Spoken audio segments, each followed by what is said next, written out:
Hello students, good afternoon. ये आपका class 9 का पार्ट 2 है, मतलब क्लास 2 है। क्लास 9 का पार्ट 2 या क्लास 2 या जो बोल सकते हैं, लेक्चर 2 है। हम कल बताए थे इंपॉर्टेंट क्वेश्चन और आपको ये भी बताए थे 40 में 40 नंबर कैसे आएगा। तो ठीक है, आगे ध्यान देखिए। कल हम 20 नंबर तक बता दिए थे, वो वीडियो नहीं देखे हैं, डिस्क्रिप्शन में जाके लिंक है, वहां पे जाके पार्ट 1 देख लीजिए। ये आपका पार्ट 2 है, 4 से 6 पार्ट आएगा, पूरा कंप्लीट हो जाएगा। चलिए देखिए, शुरू करते हैं। 20 नंबर तक हो गया था, 21 नंबर से बताते हैं। त्रिभुज एबीसी में ए बी बराबर ए सी है। पहले एक त्रिभुज बनाते हैं। त्रिभुज है ए बी सी, इसमें क्या है, ए बी बराबर जो है ए सी है कि नहीं। ए बी बराबर ए सी है, कौन बी 45 है, तो कौन सी क्या होगा, हम जानते हैं। समान भुजाओं के सम्मुख कोण बराबर है, तो ये भी क्या होगा, 45 डिग्री। हो गया, 21 हो गया।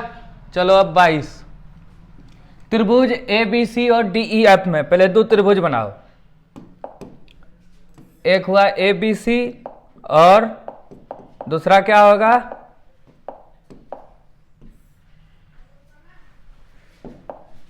पहला त्रिभुज है ए बी सी, दूसरा त्रिभुज है डी ई एफ, है कि नहीं। ए बी बराबर क्या है, एफ डी,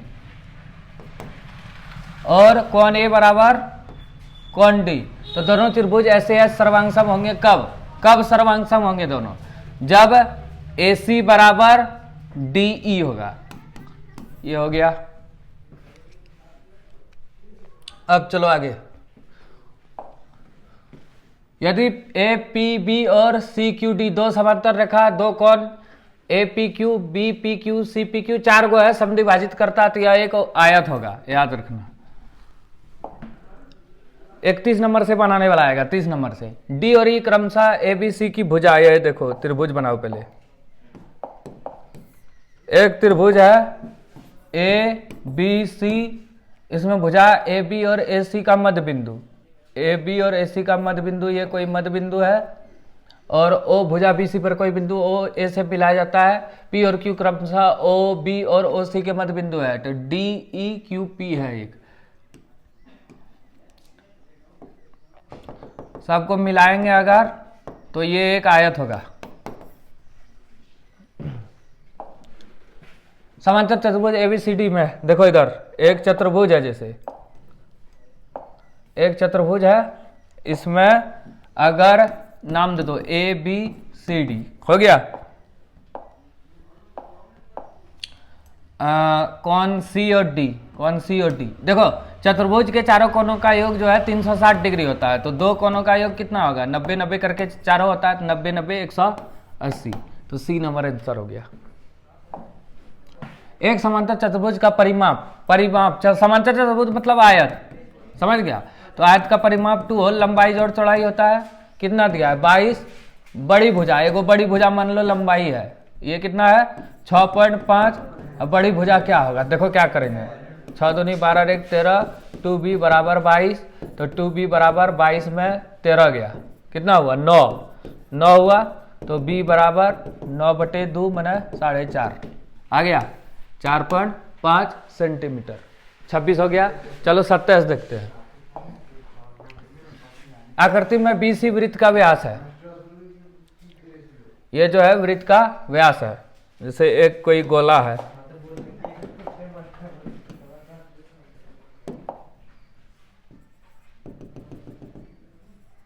व्यास है।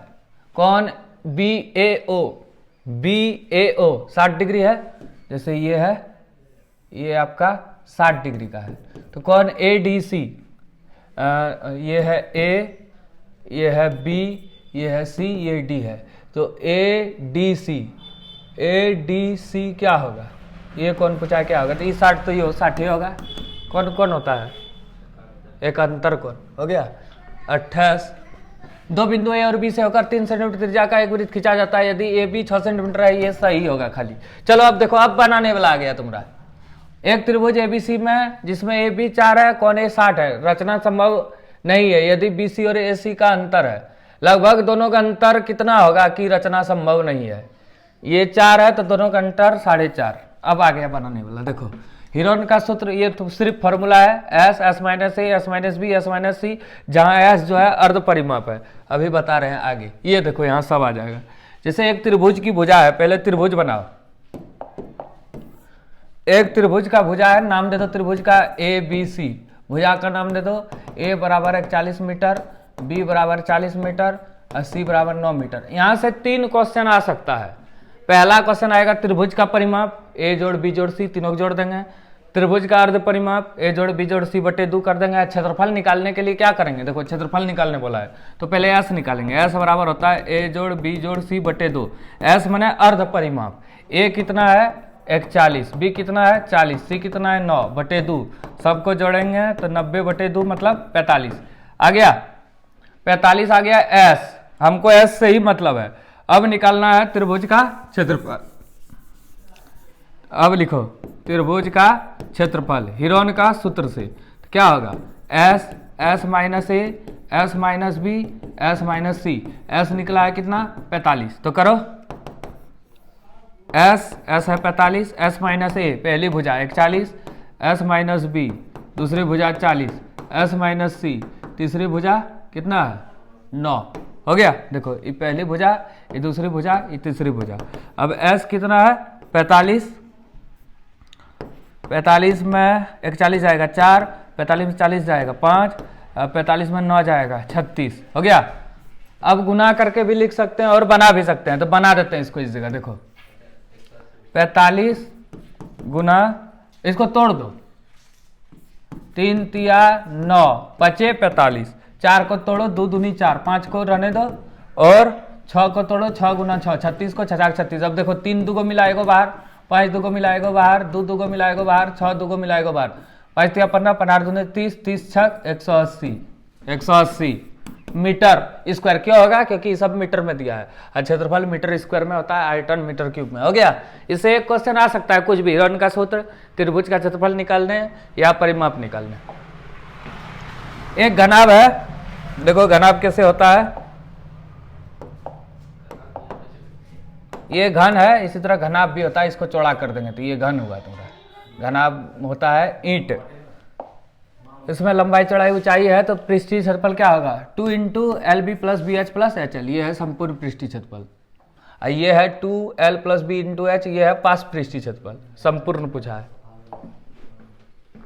चलो 40 क्वेश्चन है, ज्यादा नहीं है। एक गोला जिसकी त्रिज्या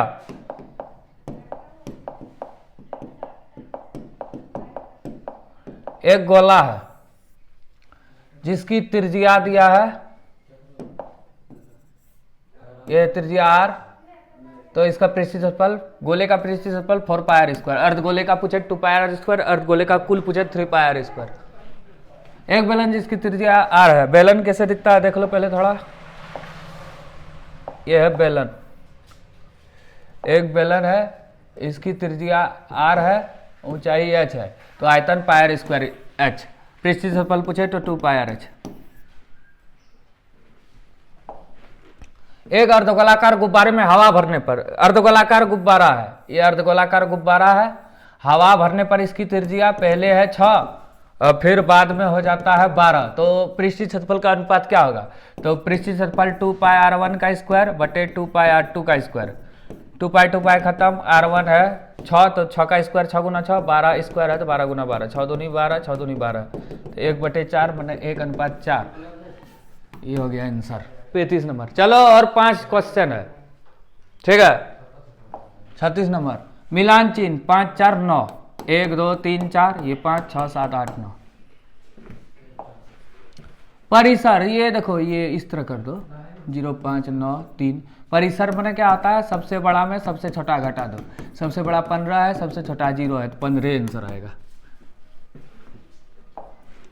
वर्ग अंतराल इतना का वर्ग अंक है। वर्ग अंक मैंने वर्ग माप, 10 से 20 में बड़ा में छोटा घटा दो 10 आएगा, यही वर्ग अंक है या वर्ग माप है।